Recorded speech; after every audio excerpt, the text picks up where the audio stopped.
Exim Tour, compania de călătorii, vă oferă Boarding Pass la Europa FM. Ascultă pe unde să călătorești.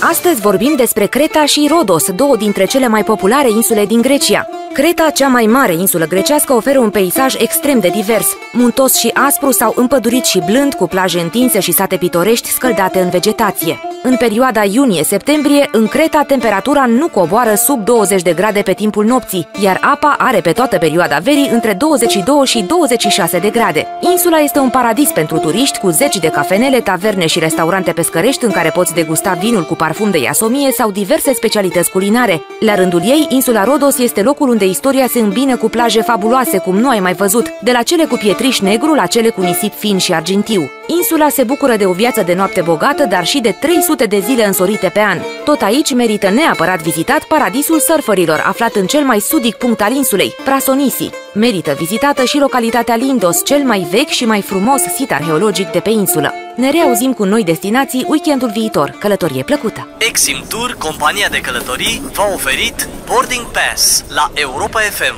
Ascultă pe unde să călătorești.